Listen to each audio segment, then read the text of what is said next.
il a, bien sûr, mesdames et messieurs, tenu à vous rendre les applaudissements que vous lui avez délivrés tout à l'heure par des mots d'émotion, des mots de joie, de vous savoir aussi nombreux à cette cérémonie qui l'honore. C'est Monsieur Babacar Ndiaye, le président honoraire donc de la Banque africaine de développement, qui va venir maintenant, mesdames et messieurs, s'adresser à vous. Monsieur Babacar Ndiaye, s'il vous plaît. With your round of applause, we are ushering Mr. Babacar Ndiaye to the podium. He is an icon. He is the one that has pioneered diverse opportunities and diverse implications for the finance sector in Africa. Father, as Michel Lauré said it, to Afrexim Bank. Father, also to the Round Table of Business in Africa.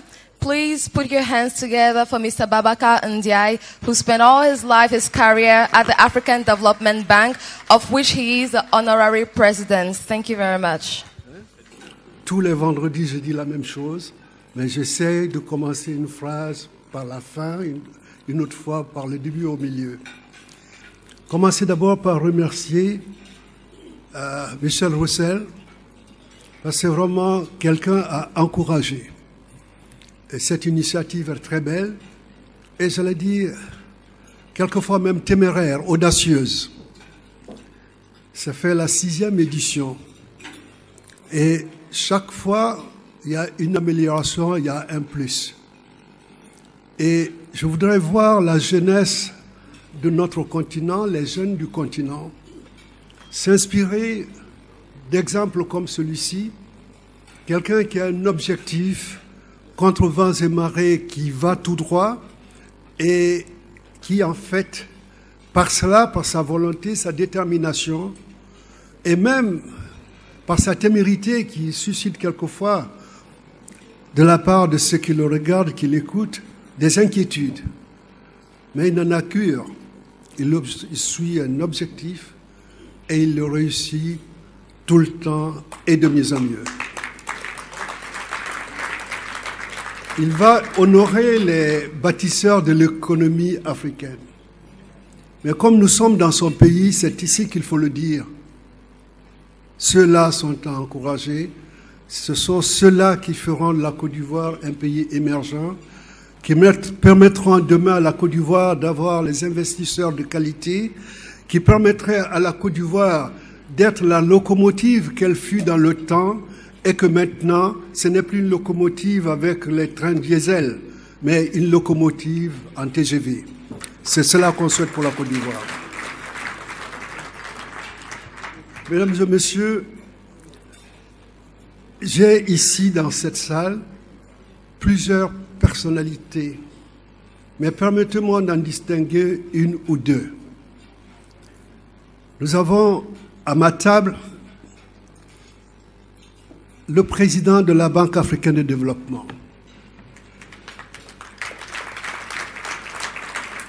Nous avons le secrétaire général adjoint des Nations Unies, chargé des énergies renouvelables, qui fut pendant deux mandats précieux, pleins de succès et brillants, qui a géré l'ONUDI à Vienne. Je vais parler du professeur Yonkala Kandé. J'aurais pu dire en ce qui le concerne cet exceptionnel homme. Je peux aller m'asseoir, je dis mon frère, et nous le dirons en soussou parce que nous parlons soussou tous les deux. Je dirai mon frère, viens à ma place et continue mon discours. Il dira quelque chose d'encore de plus brillant parce qu'il est extraordinaire. Merci d'être ici. Il a voulu attendre avant de partir. Il voulait vraiment, c'est de pied levé que Pierre Goudiaby et moi-même l'avons vu hier soir. Il disait non, il faut qu'il reste, il faut qu'il soit avec nous, il faut qu'il vienne nous témoigner sa fraternité, son amitié. Merci d'être là. Je voudrais parler, parce que nous parlons des bâtisseurs de l'Afrique, je voudrais parler en deux mots de Donald Kaberuka. Quand il a pris la BAD, ce n'était pas évident. C'était pas évident. Cette banque qui m'a vu naître professionnellement, j'ai connu 3 banques. Je ne parle pas je parle des périodes. Une période où la banque était une institution, une coopérative financière africaine. Coopérative financière africaine parce que c'était une banque créée par l'OUA dans le prolongement de la lutte pour l'indépendance africaine et avec un orgueil très fort, les Africains voulaient une institution totalement contrôlée par eux, totalement financée par eux. C'est pour cela que je parle de coopérative, parce que l'argent circulait à l'intérieur de l'Afrique par les Africains, c'était bien, mais il se trouve que cette Afrique-là n'est pas celle d'aujourd'hui. On n'avait pas tellement de ressources. Il fallait sortir de là. Et je me rappelle, une fois, j'étais au Malawi. Le président du Malawi, quand je lui dirais, voilà, on a cette perspective d'ouvrir le capital de la banque aux non-africains. Curieusement, le vieux m'a dit ceci: Now you are talking business. Parce que, ceci dit, pour lui, il ne pouvait pas avoir de banque dirigée par les Africains, financée par les Africains, et que cette banque puisse voler très haut. Donc c'était nécessaire de faire cette ouverture du capital. Alors, c'est la deuxième partie de la banque. Mais ceux qui ont fait l'ouverture de la banque étaient un peu timides. On s'est dit, il faut préserver le caractère africain de la banque. Ah, préserver le caractère africain de la banque. Est-ce que c'est par la physionomie de ceux qui dirigent? Est-ce que c'est par la nature de nos investissements, la prise de décision? C'était une gymnastique assez délicate. Mais il se trouve que nous l'avons géré. Nous l'avons géré pour quelqu'un, je dirais, mon humble niveau. Oh, c'est une manière modeste de dire les choses. Nous avons dit, OK, puisqu'on a ouvert le capital aux non-africains, tirons le maximum de cela. Première chose, voyons si nous pouvons amener notre institution à un niveau d'acceptabilité par les marchés à l'extérieur, les marchés financiers, pour que nous puissions mobiliser des ressources en quantité suffisante et surtout à des conditions les meilleures. On a réussi à faire quelque chose d'extraordinaire, mesdames et messieurs. L'Afrexim Bank, c'est très gentil. C'est une très bonne chose que nous avons faite. Et il y a d'autres choses, mais je crois que la pierre principale que votre ami vous fera rêver aujourd'hui, c'est d'avoir, en ce moment-là, en 1984, obtenir à la Banque africaine de développement la cote des 3 A. Aucun pays africain, et maintenant, on est depuis 1984 jusqu'à maintenant, vous n'avez aucun pays africain qui a 2 A. Et nous l'avons fait en 1984. On a essayé de bâtir un système financier qui nous permettrait de faire ça. Mais alors, c'était la banque à la conquête des marchés. Nous avons maintenant une 3e banque. Celle-là, j'avais déjà annoncé sa naissance comme le prophète qui dirait « Attendez à l'horizon temps, il y aura une véritable banque ». Cette banque-là, cette banque qu'a dirigé, qu'a conçu, qu'a poussé mon frère, jeune frère ici, Donald Kaberuka, est cette banque qui a permis de mobiliser des ressources en quantité extraordinaire. Mais ce qui est plus important, l'origine de ces ressources, c'est dans les pays développés. On aurait dit en ce moment-là que peut-être les pays développés ont la même mise sur la Banque africaine de développement. Non. Donald s'est arrangé avec son staff panafricain de haute qualité, de haute facture intellectuelle et de professionnalisme à faire de la banque une banque africaine dans la réflexion, une banque africaine pour conduire nos économies vers des destinations des plus brillantes. Enfin, il nous a permis de montrer aux uns et aux autres que ceux que nous avons invités, nous les avons invités de bonne foi, mais ils sont là pour travailler avec nous, non pas pour nous montrer comment travailler. Donald, je te remercie. Je disais l'autre fois à Addis Abeba, lorsque j'ai vu mon frère Donald Kaberuka, et qu'il a fait une bonne présentation, j'ai dit une crainte. Vous serez tous d'accord avec moi. En Afrique, prenons au niveau politique le plus élevé, au niveau des ministériels, et d'aucuns me le diront ici, et de nouveau de nos institutions. Quelqu'un arrive, une de ses premières préoccupations lorsque son prédécesseur a eu beaucoup de succès, la seule préoccupation qu'il peut avoir, autant de temps que ça prendra, c'est de détruire l'image de cette personne et de détruire ses réalisations, de faire en sorte qu'on ne pense même plus de Kaberuka. Je dis non. L'Afrique ne pardonnera pas du tout à celui qui prendra ou celle qui prendra la relève de Kaberuka si cette personne s'amusait à vouloir détruire, salir cet Africain. Merci Donald, parce que c'est important pour moi de le dire et c'est en ce moment qu'il faut le dire. Mesdames et messieurs, les bâtisseurs des économies africaines. Et vous prenez un dinosaure pour vous parler de bâtir les économies africaines. N'est-ce pas? Ce matin, j'ai posé la question candidement dans cette salle. Quels sont ceux qui sont nés avant 1960? Pourquoi je poser la même question à ceux qui sont ici, qui sont nés avant 1960, qui lèvent le doigt? Moi, je suis un de ceux-là. Y en a-t-il d'autres? Alors dans ce cas, je dirais que je suis le seul dinosaure. Ceux qui sont nés avant 1960, ceux-là ont vu... voilà, je commence à voir des candidats bien intéressants. Ceux qui sont nés avant 1960, ce sont ceux-là qui ont un peu connu la colonisation. Mais ils avaient une flamme pour être décolonisés. Ils avaient cette flamme qui a permis de faire l'OUA. Ils avaient cette flamme qui a permis de dire « je fais une banque purement africaine ».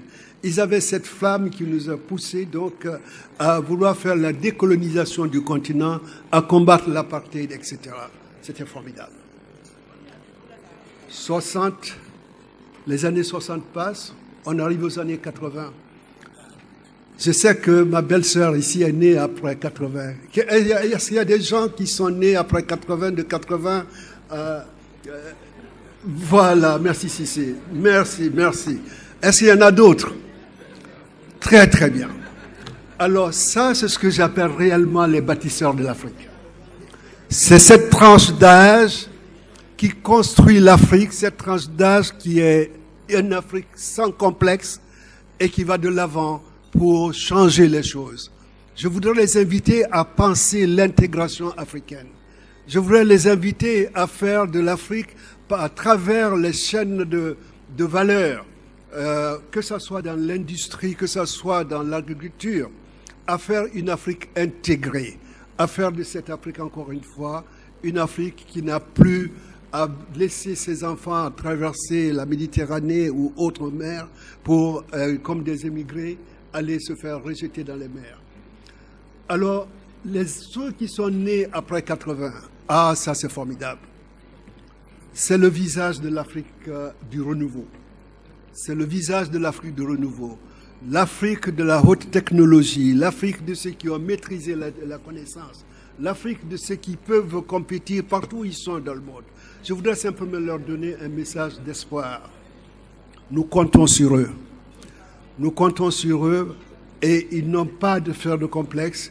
Nous comptons sur eux, c'est eux qui doivent faire la transformation de l'Afrique. C'est eux qui veulent faire une économie intégrée, une économie inclusive, une économie qui permettra de réduire les inégalités, une économie qui fera de l'Afrique un endroit merveilleux. Je m'arrête là. En vous regardant, je vais simplement vous dire un grand merci à tous et chacun. Un grand merci pour être venus célébrer avec nous les bâtisseurs de l'Afrique. Je dis, nous avons participé à faire les fondations de l'Afrique. pour bâtir l'Afrique du renouveau. Ça vous appartient, monsieur et madame. Merci beaucoup. Thank you very much. Thank you very much, Mr. Babacar Ndiaye, who will remain with us for a very important step. He summarized Africa in 3 words. Those born before the 1960s are the dinosaurs that were at the forefront of colonization, lived through all the stages of Africa. Then after the 1980s, you had those that should think integration of Africa. And then for us, born after the 1980s, we are the hope of Africa to make sure we build this. We welcome Mr. Donald Kaberuka with a round of applause from our distinguished guests, ladies and gentlemen that you are, as we have 2 icons, more than 2 icons on this stage. Thank you very much. Et nous allons bien sûr saluer cette grande image, un passage de flambeau, on dirait, entre bien sûr la génération Babacar Ndiaye et la génération Donald Kaberuka. Le président honoraire de la Banque africaine de développement et le président en exercice de la Banque africaine de développement, mesdames et messieurs, c'est l'une des plus belles images de l'économie africaine réussie à cette soirée des bâtisseurs grâce à Russell Michel Lauré.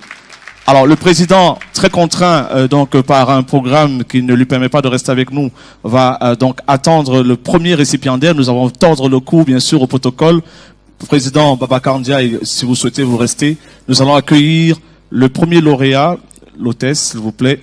C'est, bien sûr, le bâtisseur de l'économie africaine 2015 dans la catégorie, bien sûr, accomplissement. Et nous accueillons monsieur la compagnie Casablanca Finance City, je le dis en français, qui va recevoir le prix du bâtisseur de l'économie africaine.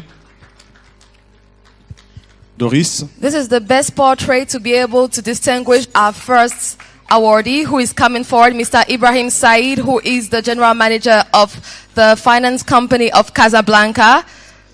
Please put your hands together for them. This is a company that has made notable contribution to Africa, drawing investments from around the world to Africa to make it a hub that is an important access point for the world.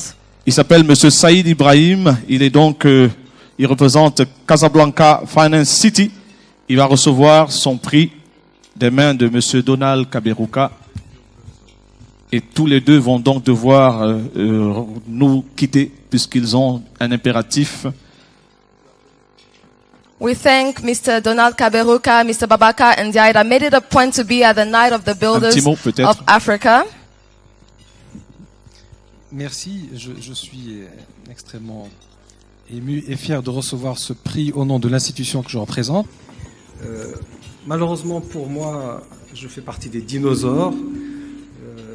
Comme l'a souligné le président Babacar Ndiaye, avant 1960, on n'est plus du tout des bâtisseurs, mais néanmoins quand même, on contribue, on apporte notre pierre à l'édifice.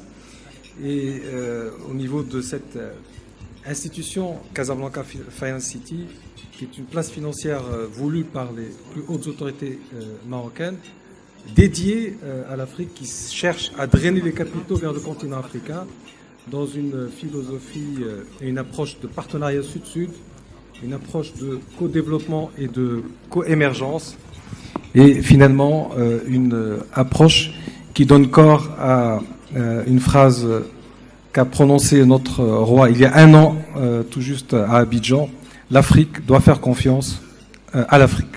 Merci.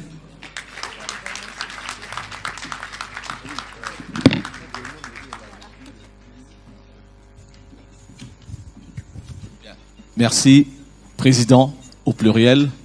Merci infiniment pour votre disponibilité. Bon voyage. Et puis, bien sûr, monsieur Donald Kaberuka nous reviendra très très vite pour préparer ce qu'on sait, le gros événement de la Banque africaine de développement. Voilà, d'ici la fin du mois de mai. Voilà. Félicitations et bonne chance déjà pour ce grand rendez-vous que l'Afrique attend avec beaucoup d'impatience.